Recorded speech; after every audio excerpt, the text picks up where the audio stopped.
नमस्कार, आप देख रहे हैं द हिंदू 24 न्यूज और मैं हूं आपके साथ साक्षी। आइए नजर डालते हैं आज की बड़ी खबरों की ओर। देश भर में सनातनी आज भगवान श्री रामचंद्र की पूजा अर्चना कर रहे हैं। कई लोग आज अपने अपने घरों में ही भगवान रामचंद्र को आराध्य देव मानकर उनकी पूजा अर्चना कर रहे हैं।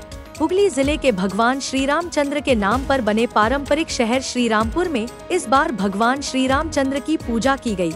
रामनवमी के मौके पर श्रीरामपुर के राम सीता मंदिर में भक्तों की भीड़ ने राम की पूजा अर्चना की। इस दिन प्रोफेसर डॉक्टर रजत चट्टोपाध्याय महाशय को कई भक्तों के बीच देखा गया। ऋषरा प्रेम मंदिर के पति निरुंगानंद जी महाराज भी राम मंदिर में देखे गए, साथ ही कई जानकार लोगों की मौजूदगी भी। प्रोफेसर डॉक्टर रजत चट्टोपाध्याय भी धोती पहनकर नियमानुसार यज्ञ करते नजर आए। क्या कहा मंदिर के पुजारी ने, क्या कहा प्रोफेसर डॉक्टर रजत चटर्जी ने, आइए देखते हैं।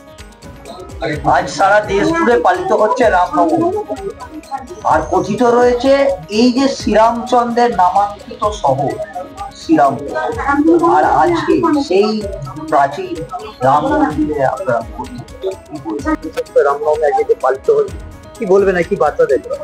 প্রভু শ্রী রামচন্দ্রের শ্রীচরণে আজকের দিনে আমাদের সমস্ত সনাতনী মানুষের প্রার্থনা, বিশ্বের যে অচলাবস্থা চলছে, চারিদিকে যে অশান্তির বাতাবরণ চলছে, সারা বিশ্ব জুড়ে যুদ্ধের যে বাতাবরণ, যুদ্ধে শান্তি হোক, মানুষের মানবিকতা ফিরে আসুক এবং মর্যাদা পুরুষোত্তম যে আদর্শে তিনি দেশ স্বপ্ন চেয়েছিলেন সেই আদর্শে যেন সারা বিশ্বে আজ যাকে বলে প্রকাশিত হোক, এই বার্তা আজকের দিনে প্রার্থনা।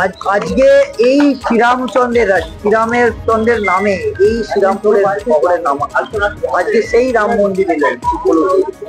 আজকে আমি বলতে গেলে আমার আজকে পরম সৌভাগ্য যে মন্দির থেকে আমন্ত্রণ জানানো হয়েছিল এবং আমি প্রথম। নমস্কার, জয় শ্রীরাম। আজ সারা ভারতবর্ষে যে যেটা বিভিন্ন জায়গা থেকে যে বিভিন্ন রকম র্যালি যেগুলো সংগঠিত হচ্ছে না, যে এখানটা আমাদের মাননীয় আমাদের রাজবংশের যেটা সপ্তম পুরুষ যেটা উনি 7th জেনারেশন যেটা বলে গেলেন, এখানকার তো টোটাল ব্যাখ্যাটা দিয়ে গেছেন এবং শ্রী রামের সম্বন্ধেও যেটা কিভাবে এই রাম মন্দিরটা প্রতিষ্ঠা হয়েছে এবং শ্রীরামপুরের নামকরণটাও এই রাম সীতা মন্দিরের নামে শ্রীরামপুরটাই নামকরণ হয়েছে। এবং আজকে সারা যে ভারতবর্ষে যে আপনার বিভিন্ন জায়গায় যে ভব্য র্যালিগুলো যেগুলো হচ্ছে সেগুলো সমস্ত শ্রী রামনবমী উদযাপন সমিতি এই ব্যানারেই আপনার এই র্যালিগুলো হচ্ছে সমস্ত জায়গায়। আজকে প্রায় পশ্চিমবঙ্গ থেকেও যদি আপনি ধরেন, পশ্চিমবঙ্গ থেকে প্রায় অন্তত 1.5 কোটি সনাতনী হিন্দু আজকে তারা কিন্তু আজকে সবাই রাস্তায় নামছেন। আজকে সবাই আজকে শ্রী রামের নামে আজকে এই র্যালিতে যোগদান করবেন এবং আমাদের এই র্যালিটা আমাদের যেখানে শ্রীরামপুরে যে র্যালিটা অর্গানাইজ করা হয়েছে সেটা শুরু হবে আপনার মরাদান থেকে শুরু হবে। বিকেল 4টের সময় আমাদের জমায়েত আছে, 5টার সময় র্যালিটা বেরোবে, আমাদের শেষ হবে মাসির বাড়িতে। এবং মাসির বাড়িতে ওইখানটা আমরা একটা ভোগের আয়োজন করেছি, যেখানে সমস্ত যারা ওখানে দুস্থ পরিবার আছে এবং যারা যারা সমস্ত ভক্তগণ যারা রয়েছেন এবং সমস্ত দুস্থ পরিবারকে আমরা এখানে ভোগ দান করবো। আমরা এখানে শ্রীরামের নামে ভোগ দান হবে। এবং আজকে যেটা সব থেকে বড় বৈশিষ্ট্য সেটা হচ্ছে যে 2 বছর আগে যেটা আপনি বললেন যে আমাদের 500 বছরের লড়াইয়ে আমরা একটা বিরাট একটা আমরা সাফল্য গেইন করেছি, যার জন্য আমাদের রাম মন্দির আমাদের যেটা অযোধ্যায় রামলালা প্রতিষ্ঠা হয়েছে। রামলালা তার নিজের বাড়ি ফিরে পেয়েছে, নিজের ঘর ফিরে পেয়েছে।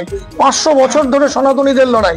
আজকে শুধু এটুকু সনাতনী বলতে, আজকে যেটা সনাতনী বলতে ভারতবর্ষের প্রতিটা মানুষকে, যেটা আমাদের সাভারকরজি বলে গিয়েছিলেন, সিন্ধু সিন্ধু পর্যন্ত যস্য ভারত ভূমিকা পিতৃব্য পুণ্য ভূশ্চৈব সবাই হিন্দুরিত শ্রিতভা, যেটা বলে গিয়েছিলেন। মানে অর্থাৎ ভারতবর্ষকে যারা পিতৃভূমি পুণ্যভূমি মনে করেন তারাই হচ্ছে। আবার থেকে দেখুন, এই রাম সীতা মন্দিরটা প্রতিষ্ঠিত হয় 1667 সালে এবং গত বছর যেই দিন আমাদের রামলালা মন্দির ভব্য মন্দির অযোধ্যায় দ্বারোদ্ঘাটন হয়, সেদিন এখানে যজ্ঞ করা হয়েছিল এবং তারপর আজকেও যজ্ঞ হবে। এখানে এখন পুজো চলছে। এবং আরেকটা জিনিস, এই আপনাদের এই মন্দিরের ইতিহাসের ব্যাপারে বিস্তারিত বলবেন এখানে যারা পুজো করছেন সেই পুরোহিতের সপ্তম বংশ রাজশেখর রায়। আপনি ওনার সঙ্গে একটু কথা বলে নিন। নমস্কার, আমার নাম রাজশেখর রায়। আমি এই মন্দিরে আমার 7th জেনারেশন এখানে পৌরোহিত্য করে চলেছে।